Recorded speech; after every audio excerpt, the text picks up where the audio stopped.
If you've ever been or passed through Quebec, you might have noticed that everything's in French.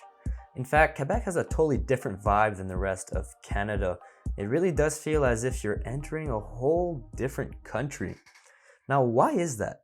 Well, it has a lot to do with colonization and I mean a lot of determination and resilience. Now, without further ado, let's explore La Belle Province. What we now call as Quebec was actually part of a greater colony known as New France, which also included large parts of Ontario, large parts of the US, and all of Atlantic Canada, and it even stretched as south as Louisiana. The colony was established by Samuel de Champlain in 1608 in the city of Quebec and was largely established as a fur trading outpost, as this was the major economy of Canada during this period of time. Over the years, the colony grew in population, attracting a small amount of settlers from mainland France to establish themselves as farmers along the banks of the St. Lawrence River. New cities were established such as Trois-Rivières and Montreal further down the St. Lawrence River. And by the 1750s, New France had reached a total population of 75,000 inhabitants, heavily concentrated along the banks of the St. Lawrence River. During the same time period, the English also established their own colonies in North America along the Atlantic coast and stretching from Maine all the way to Georgia. The English colonies were smaller in size, however they were much more numerous in terms of population, reaching the 1 million mark by the 1750s. In 1756, the 7 Years' War broke out in Europe, which was also fought in North America and resulted in an English victory on the Plains of Abraham, which is very close to the city of Quebec, and they actually conquered New France. Finally, in 1763, France was forced to cede all her possessions in North America, except the two small islands of Saint-Pierre and Miquelon, to the British Empire. And fun fact, France still actually owns Saint-Pierre and Miquelon to this day. Now, this marked the beginning of British dominance in New France and of North America in its totality. Now remember that the British are now controlling a territory that is populated mostly by French Canadians that are Catholic.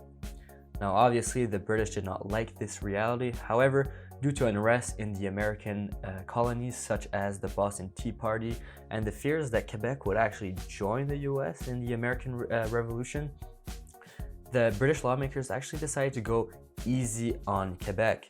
They even passed the Quebec Act, which gave Quebec itself a lot more land, stretching all the way to Iowa and Ohio, and also gave French Canadians the right to practice Catholicism, and also gave them the right to practice French civil law. This means that Quebec would have likely been assimilated if it wasn't for the American Revolution. It is because of the American Revolutions that British lawmakers decided to go easy on assimilation policies, and without it, most likely Quebec would be an English integrated part of Canada. Now fast forward to the 19th century and Quebec is now part of British Canada, known as Lower Canada because it was lower on the St. Lawrence River.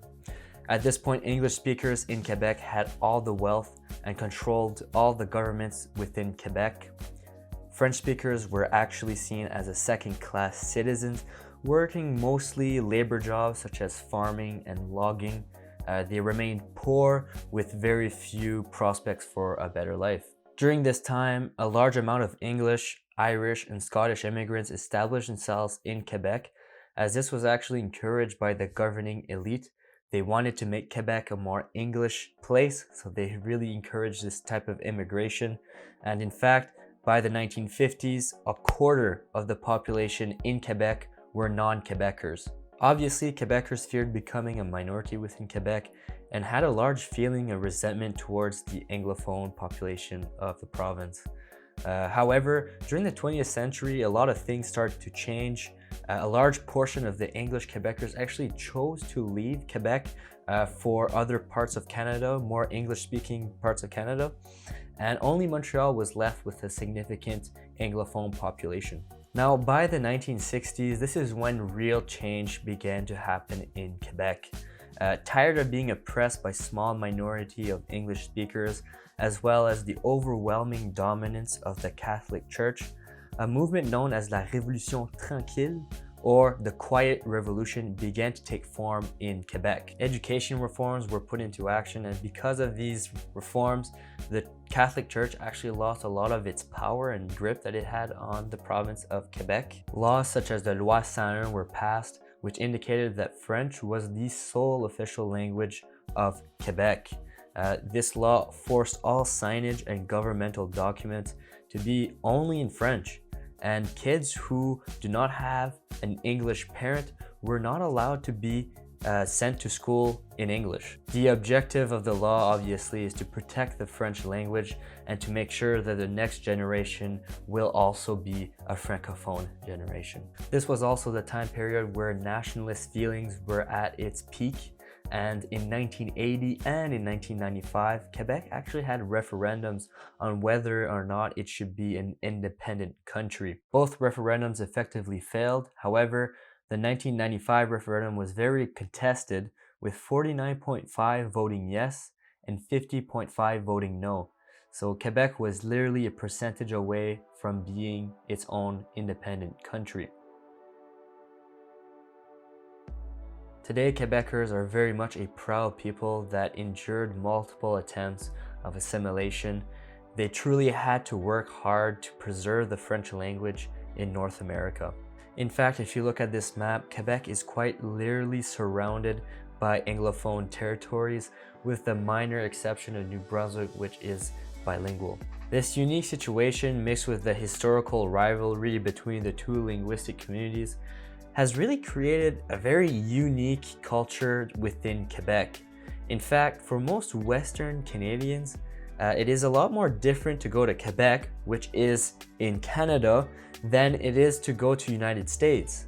So it has really created a very unique place within Canada. Today, Quebec does pretty much everything to protect the French language and does pretty much everything differently than the rest of Canada. The federal government has to accept the demands of Quebec in fear of the resurgence of nationalism, which Canada obviously does not want. In conclusion, Quebec has literally fought for 400 years to protect their French identity and culture. So it's not about to let go of that historical legacy anytime soon.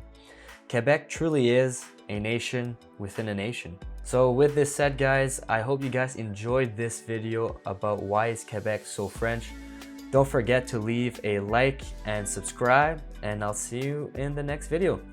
Ciao, guys.